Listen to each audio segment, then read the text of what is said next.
Good afternoon, everybody.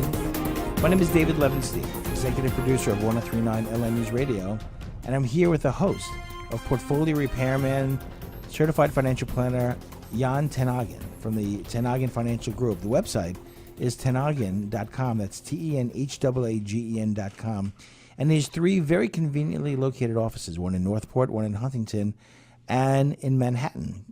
Good afternoon, my friend. Good afternoon.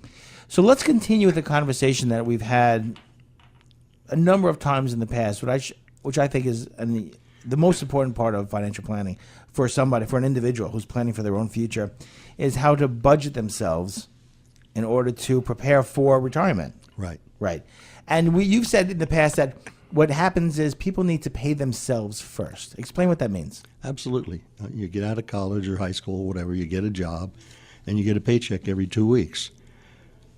You should pay yourself 15% right off the top of each paycheck. Before you pay your rent, before you pay your car, your auto insurance, anything. Yeah, you're the first bill, period. You're the first bill. A lot of people don't do that. A lot of people look at what they earn and say, hey, I can afford this, I can afford that, and forget about themselves. They totally forget. And the biggest Right. problems are not starting and not continuing to the end. Right. People will start. I've got one person now. They're living overseas. They're not making a hell of a lot of money, but they're going to wipe out their IRA, which isn't huge, but it's substantial. Yeah. Because they've got to go to 2 weddings back here in the States over the next 6 months. And is this where their money for travel is going to be coming from, their IRAs? Yeah. Well, living within your means, is something that people say and people understand. But most people don't do that. When you watch a TV commercial and you see that you can lease a Mercedes-Benz for $399 a month, right, with only $4,500 down, people say, well, I can get a Mercedes. Or how about this? How about get a Honda Civic for $199 a month and take that other $200 a month and save that for yourself? But people aren't really looking at life in that particular way. Or perhaps even better is to put a down payment and buy the car and then pay it over time because the interest rates are so low. Right. I did it a number of years ago, and I was paying 1% in interest rates. And in my emergency fund, I was getting almost 3%. How long do you keep a car for? Myself, 10, 11, 12 years. Right, but most people don't. I mean, the auto leasing companies have made these 3-year leases because they fed us to, the Kool-Aid. We drank the Kool-Aid that people only have cars for 3 to 4 years. The truth of the matter is, a car can last you 10, 12 years, but they change the style. They make you want to get a new one. They put you in a 3-year lease, knowing that in 3 years you're going to want that new car. And we're buying a car really and taking a 60 or 72 month finance plan is really quite reasonable if you take care of your car. If you do. Like I leased once. Right. And it wasn't big dings, but there's a scratch here, a scratch there. Yeah. And the amount they charged me for deduction on that thing was huge. Right. So you got to be careful at both ends. Right. But if you have your car and you take care of it and you change your oil and go for a regular tune-ups, your car will last you 100,000 miles or more. Well, absolutely. It used to be change your oil every 2,500, 3,000 miles. Sure. Now it's 50,000. Everything's improved so much. It's easier. So you can have a car. Listen, there are car dealerships that will give you a warranty up to 100,000 miles, 10 years. So, I mean, there are many ways that you can save money. One of those is not changing up your car every 3 years. Correct. Right. What will be another way that people can look to save their money and budget themselves? Well, make goals. Okay. If you don't have a goal, in other words, I'm going to drive from here to someplace 300 miles from here. Right. But I have no idea where it is. How do I get there? You need a map. Yeah, and that's what a budget is. Right. Is a map as Right. to you've got to figure out what's coming in income-wise. Right. And what's going out, and what's essential and what's not. Right. And you got to pay the essentials. You got to pay the rent, the insurance, etc. Do you need to go out for dinner 6 times a week? Right. Those type of things. Take a look at what's not necessary so Right. that you can put money away and retire comfortably down the road. Yeah, people are more concerned, I think, lately with short-term goals than they are the long-term needs. Well, because they're watching CNN and other talking heads, Right. they're always looking at the negative. Mm-hmm. And you got to look at the positive. You got to look at the long term. How do you help people develop a plan for themselves? We sit down and I tell them on a pad of paper, write down all the money that's coming in, Right. all the expenses, then break the expenses down to essential, have to, and the ones that are non-essential. Right. They're discretionary.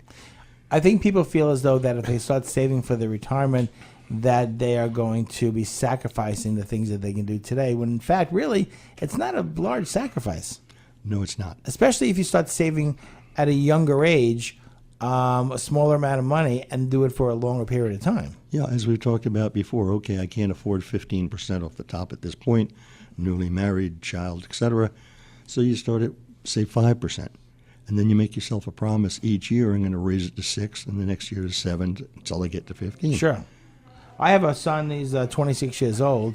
I urge him all the time, set up an IRA for yourself. Mm-hmm. Put money in an IRA. Put it in every single month or every single pay period. Just take some of that money, 10% of your money, whatever you make, 15%, and stick it in your IRA account. You can put, what, how much can a young kid put in their IRA today? $5,500. Right. When I was growing up, it was $2,000. Correct. And it was $2,000 for a very long time. You can put in $5,500, deduct it from your tax return, have it grow tax deferred. And tax deferred growth is incredibly powerful when trying to accumulate wealth. Tax deferred and compounded is huge. Right. But you said something, and I just drew a blank on what to be careful of. Oh, the deduction? Yeah. Make sure you're not in too high a tax bracket, so you may not be able to get the deduction. Right. If that's the case, then go to a Roth IRA, which is after-tax money, but it grows tax deferred. Right.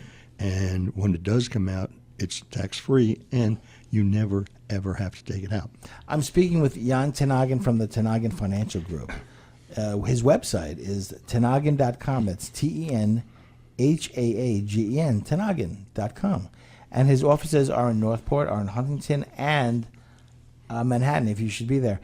This is a worthwhile trip in your car to sit down with a gentleman who has been with his clients for well over 30 years, has held their hands through different market environments, and has helped create a lot of wealth within his own book of business and with his clients. Is retirement income specialist, and this is what we all say for. I have long-term goals and I have short-term goals. My goals changed because I had a huge medical expense with my family recently, and so I have to rearrange my life right now to begin to save again. Now, my situation at 50 years old is not unusual because, again, in planning for your retirement, you have to bear in mind that there are situations that might arise during that time, right? Absolutely, and that's why one of the first things we talk about is let's look for retirement long term. Right. Also, let's look in an emergency fund. Right. To me, an emergency fund is a short-term municipal or fixed income that I can turn into cash within 30 days. Something that's accessible to you. Without any major market ups and downs. Or penalties. True. Right. There are some investments that if you take it out before you're allowed, like an IRA or something like that, there will be a penalty. Correct. Right. Or annuity, things like that. There are penalties there as well. Well, I've got, as I mentioned before, this one person taking their IRA out. One, there's a 10% penalty because he's under 59 and a half years old. And then everything that comes out is fully taxed as if it's ordinary income. So on top of the income tax that he'll have to pay, he'll pay an additional 10% penalty. The penalty is there automatically. Automatically, because he's 59 and a half years old. Oh, no, he's under. Under 59 and a half years old. So he'll have a 10% penalty plus the income tax that he'll have to pay on top of that. The ordinary income, yes. The ordinary income, right. Yeah. And that is based on his tax bracket. Right. Right. When you put money in your IRA, you really want to try and let it defer as much as possible. Talk to the audience a little bit before we go to a commercial break about the difference between the tax-deferred investment and a investment in a traditional brokerage account. Well, if you have an ordinary account, let's say it's in a fixed income, whatever it may be, at 5%. And at the end of the year, when it's not tax-deferred, you're going to pay taxes. But even if you don't use the money, doesn't matter. And even if you reinvest it, it's earned income. It comes out, and if it's shorter than a year, it's ordinary income. If it's over a year holding, then it's long term. And a tax deferred investment is tax deferred would be a qualified plan like a 401k, IRA, Roth, simple IRA, SEPs, etc. You put the money in, it grows tax deferred, And depending on the situation at the far end, when it comes out, it may or may not be taxable. It may or not be taxable, dependent upon what? Well, if it's an IRA, it's taxable. Right. If it's a Roth IRA, it's not taxable. It's not taxable. So imagine having your money grow tax deferred, not having to pay capital gains or income during the term that it's growing, and then when you take your distributions, not having to pay tax on it either. That is a Roth IRA. Are there 401ks that are Roth IRAs too? There can be a 401k. Excuse me. There can be a Roth inside your 401k. Inside your 401k. My name is David Levenstein. I'm speaking with Jan Tenhagen from the Tenhagen Financial Group, TenHagen.com. That's Tenhagen Financial Group, located in Northport, Huntington, and offices in Manhattan. We will be back right after these words.